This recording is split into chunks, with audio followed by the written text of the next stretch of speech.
민주종이 꿈꾸는 정의롭고 원칙이 살아있는 대한민국. 청취자 여러분과 함께 만들어가겠습니다.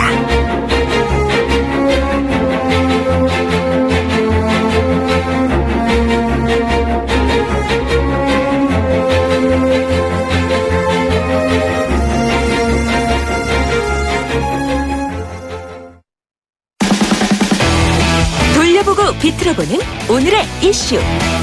이종훈의 뉴스 측면 승부. 뉴스 측면 승부의 시사계의 진돗개 이종훈 박사 모셨습니다. 안녕하십니까? 네, 안녕하세요. 오늘 이슈는 4월 북폭설하고 장미대선이라고 잡으셨다고요? 네, 그렇습니다. 어제 증권가 정보지 이른바 지라시를 통해서 4월 미국이 북한에 대한 폭격에 나설 것이다. 이런 설이 유포가 된 겁니다. 그런데 이게 최근에 있었던 여러 가지 정황들하고 이렇게 딱 맞물려 가지고 굉장히 이게 증폭이 확 이제 돼버린 거예요. 그러니까 미중 정상회담 중간에 트럼프 대통령이 시리아 포격을 하지 않았습니까? 그리고 한미연합훈련 뒤에 한반도를 떠났던 핵항모 칼빈슨함이 갑자기 항로를 바꿔서 한반도로 재배치되는 일이 있었고요. 또 일본의 한 온라인 매체가 4월 27일 날 스텔스 기가 가서 결행을 할 거다. 이렇게까지 이제 이 보도가 이렇게 나오다 보니 다 이게 맞물려 가지고 굉장히 신뢰도가 높은 정보로 약간 좀 포장이 돼 버렸어요. 그러면서 이게 지금 우리 대선에 어떤 영향을 미칠지 관심이 좀 고조되고 있는 상황이 됐습니다. 김정은 망명설도 퍼지고 있어요? 네, 그렇습니다. 그러니까 그 배경은 이렇습니다. 이번에 이제 그러니까 미중 정상회담이 있었는데 공동 성명도 없고 아무것도 없었어요. 그런데 그렇다고 해서 그러면 그 미국하고 중국의 정상이 아무런 합의도 없이 그렇게 그냥 빈손으로 헤어졌겠느냐. 뭔가 좀 합의된 내용이 있을 것이다. 물론 이제 무역 관계 관련해서는 좀 약간의 합의 내용이 있지 않았습니까? 그리고 트럼프가 그와 더불어서 가장 중시했던 게 북한 문제인데 그걸 그냥 넘어갔을 리는 없다.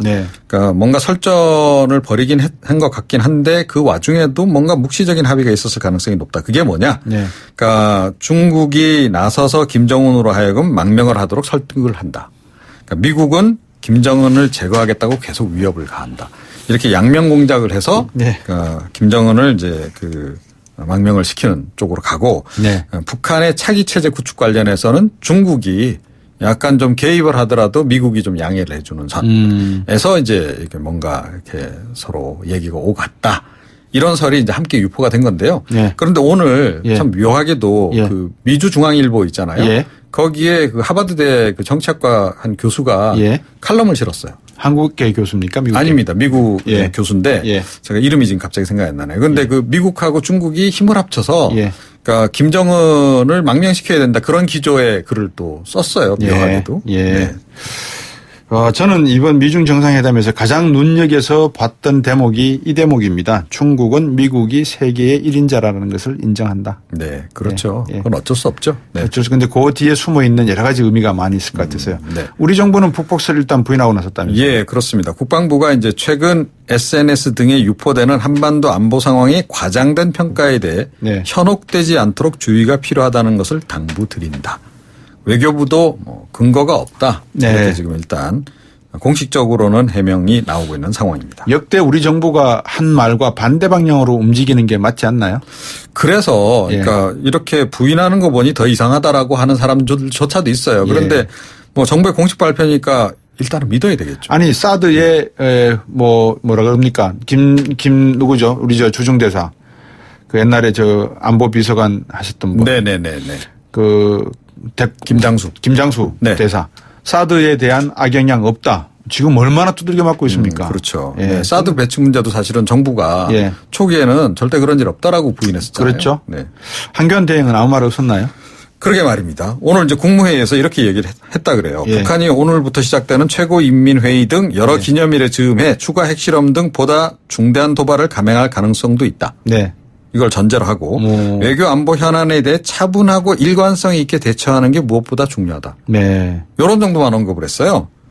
그러니까 이 4월 북폭설이 막 유포되고 있는 와중에 그와 관련해서 이제 즉답을 회피한 건데 그런데 미중 정상회담 직후에 트럼프 대통령하고 전화 통화를 하지 않았습니까? 좀 뭔가 얘기가 오갔을 것 같고 그래서 과연 무슨 얘기를 나눴겠느냐. 그러니까 그 황교안 권한대행은 뭘 좀 알고 있는데 좀 입을 다물고 있는 거 아닌가. 네. 저도 사실 개인 합리적으로는 그런 추정을 해요. 그러니까 보통은 그런 미중 정상회담 이후에 트럼프 대통령이 상당히 중요한 국면에서 전화가 온 거 아니에요? 예. 그러면 대강이라도 이렇게 보통 이렇게 언론에 이렇게 약간 알리잖아요. 예. 근데 이번엔 그게 없어요. 어. 그래서 좀 이상하다는 생각도 좀 들긴 해요. 예. 네. 그러면 북폭이 이루어지면 이번 대선은 어떻게 됩니까? 연기될 수도 있는 거죠. 연기될 수 있는 게 연기돼야 되는 건 아닙니까? 그렇죠. 그렇게 계엄령 되는 선포되겠죠. 만약에 이제 4월 중에 이게 실제로 미국이 이제 북한에다 폭격을 했다. 예. 그러니까 이게 이제 미국 정부가 설령 결단으로 단행한 일이라 하더라도 네. 우리가 영향을 안 받을 수가 없잖아요. 그렇죠. 그러니까 당장 이제 북한의 뭐 응전이라든가 이런 게 또 예상이 되기 때문에 예. 전시 상태로 돌입을 할 수밖에 예. 없는 거고 국지전 우려도 높아지는 거고 예. 그렇게 되면 이제 황교안 권한 대행이 예. 뭐 현재 지금 대통령이나 다름없기 때문에 그렇죠. 계엄령 선포를 하지 않을 수 없는 상황이 되고 예. 선거 연기도 가능한 그런 비상시국으로 바로 이제 아이고야. 넘어가는 거죠. 예. 오늘 좀 답답한 이야기 들었습니다. 시사평론가 이종훈 박사였습니다. 감사합니다. 네. 청취자가 묻고 박 박사가 전한다. 방송을 들으시면서 궁금하신 사항은 문자 메시지로 보내주세요. 샵 0945번 우물정 0945번으로 짧은 문자 50원 긴 문자 100원의 정보 이용료가 있는 문자 메시지로 보내주시면 박 박사가 꼼꼼하게 읽고 인터뷰에서 대신 질문해드립니다. 오늘 들으신 인터뷰 방송은 YTN 라디오 곽수중의 뉴스 정면 승부 홈페이지나 팟캐스트 팟빵을 통해 다시 확인하실 수도 있습니다.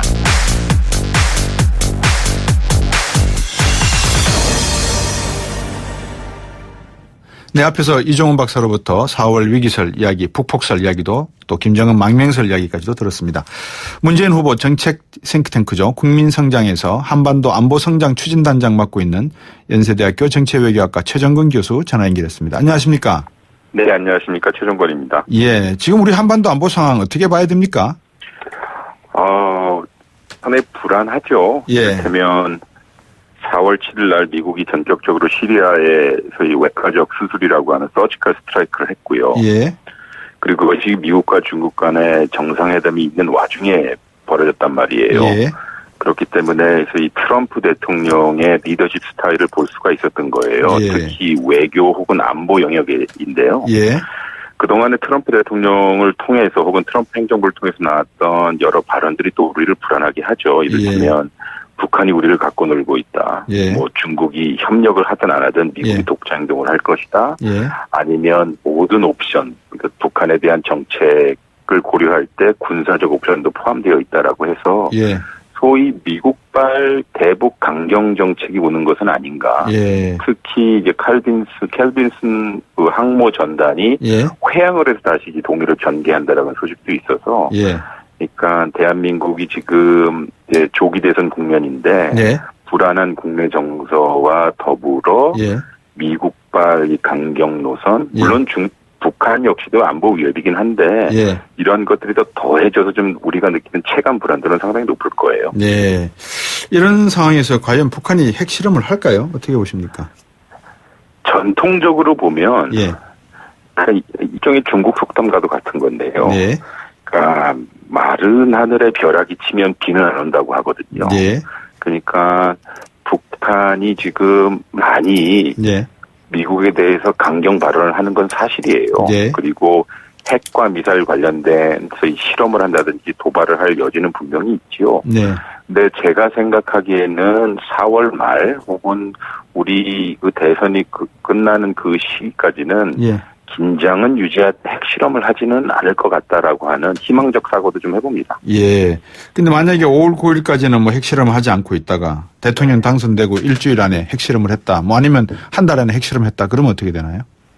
그럴 경우에는 차기 정부, 즉 대선 이후에 들어설 차기 정부한테는 큰 부담이 되겠죠. 예.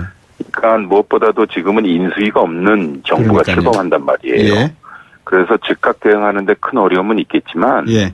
제가 봤었을 때는 지금 상당히 한미공조 뭐 잘 되고 있는 편이고요. 네.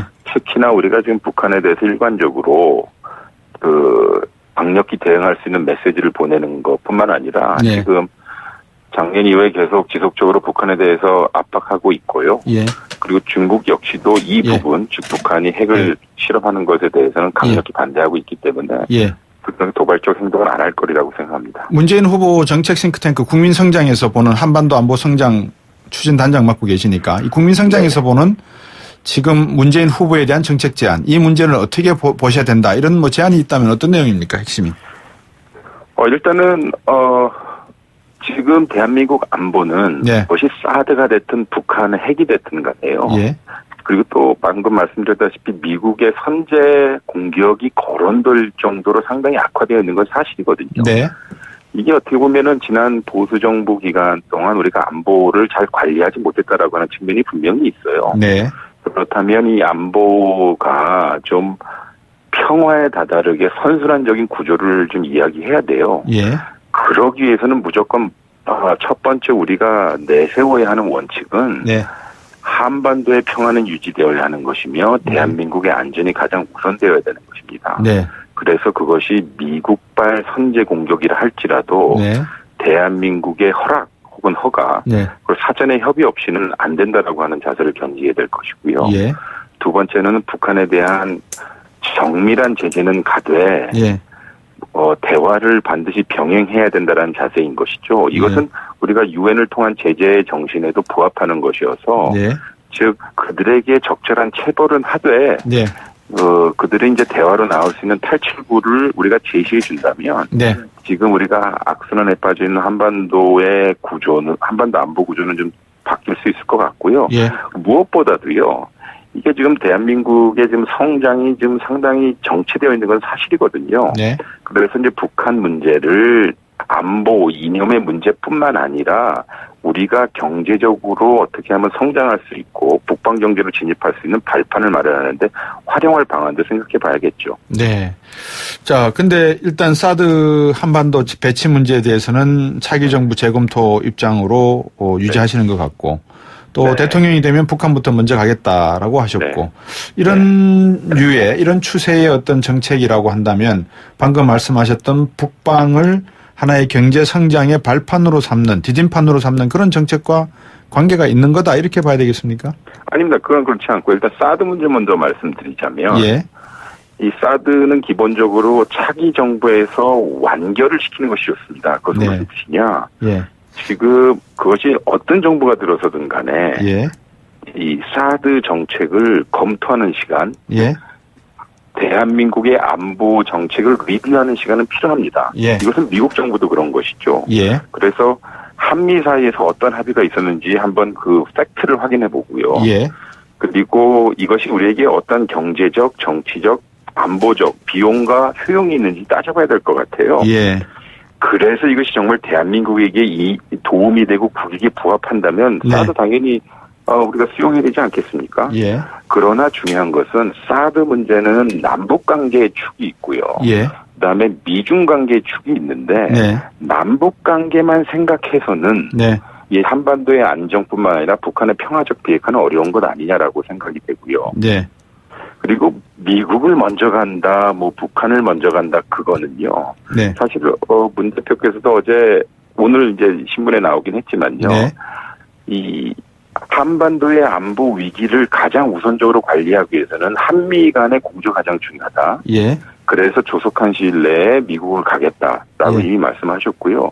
북한을 먼저 가겠다라고 하는 그 발언의 진위를 보면 네. 만약에 북한이 비핵화에 전면적으로 나선다면 예. 그리고 그것이 한반도 평화적 비핵화에 도움이 된다면 예. 북한을 먼저 가지 않을 이유가 있겠는가라고 말씀하셨고 네. 더군다나 이것이 한미 간의 사전에 협의가 될 거라고 이야기하였기 때문에 네. 만사 다 제쳐놓고 북한을 먼저 간다라고 하는 것은 예. 좀 오보일 가능성도 많습니다. 예. 왜곡이고요. 예. 예. 오버일 가능성이 많다고 하셨는데 네. 자, 네. 그러면 전시작전권 문제는 어떻게 보십니까? 전시작전권 문제는요. 기본적으로 예. 이게 우선은 대한민국의 안보는 대한민국이 책임진다라고 하는 기조하에서 예. 이것은 점진적으로 한반도의 안보를 확보하는 선에 가장 부합하는 시기에 네. 대한민국 대통령이 우리의 군을 통수할 수 있는 방안이 한 견작권이므로 예. 이것은 점진적으로 회수하는 환수받는 식으로 해야 된다라고 생각을 해요. 네. 그것은 무슨 뜻이냐면 우리의 군을 우리가 통솔할 수 있을 때 네. 혹시라도 북한이 우리에게 도발할 때 네. 대한민국 대통령이 대응하라, 예. 반격하라라고 직접적으로 명령할 수 있고 네. 이것이 북한에 대한 가장 강력한 억제 메시지라고 생각을 하죠. 네. 두 번째는요. 우리가 전작권을 환수한다고 해서 한미동맹이 절대 약화되는 건 아닙니다. 예. 한미동맹은 여전히 존재하고 예. 그리고 공조를 통해서 대북 억제를 하는 것인데 예. 즉각 대응을 해야 될 경우 대한민국 대통령이 통수권 차원에서 북한을 응징할 필요가 있으므로 전작권을 당연히 우리가 가져와야 되는 것이죠. 예. 그러면 이제 문재인 후보가 또 하나의 축을 놓아야 될 게 앞에서도 미중 간의 축이 있다고 말씀하셨는데 네. 중국과의 안보 논쟁은 아니면 안보 논리는 어떻게 잡으실 겁니까? 지금 중국은 우리가 두 가지 면에서 상당히 필요한 이웃입니다. 매우 네. 소중한 이웃이기도 한데요. 하나는 대한민국의 성장하고 경제적 안정을 위해선 우리가 지난 20년 동안 그래왔듯이 네.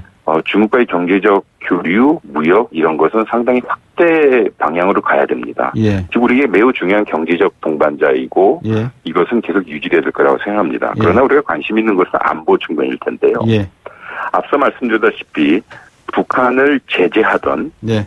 북한과 대화를 시도하든 간에요. 예. 중국의 협조 없이는 불가능합니다. 네. 즉 북한의 행동을 변화시키는 데 있어서 중요한 골든키는 중국이 가지고 있기 때문에 네. 중국과 전략적으로 협의하고 협상해야 되겠죠. 예. 그렇기 때문에 중국은 상당히 소중한 이웃이기도 합니다. 예. 방금 말씀하신 걸 들어보니까 우리 뭐라 그럴까요? 문재인 전 대표께서는 최정근 교수를 비롯한 국민성장 쪽에서 주는 이 정책 공약 중에서 특히 이 균형 잡는 데 상당히 추정하실 필요가 있겠다라는 생각이 드네요.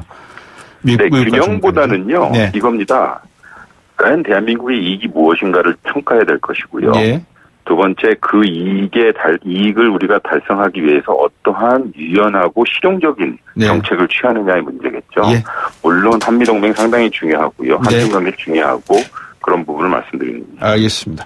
많은 정책들이 이제 좀 나와서 국민들로부터 좀 이해도 받고 하는 그런 정책의 시간이 좀 이루어졌으면 합니다. 오늘 말씀 잘 들었습니다. 예, 감사합니다. 문재인 후보 정책 싱크탱크 국민성장에서 한반도 안보성장 추진단장 맡고 있는 연세대학교 정치외교학과 최정권 교수였습니다. 7시 뉴스 듣고 3부로 돌아오겠습니다.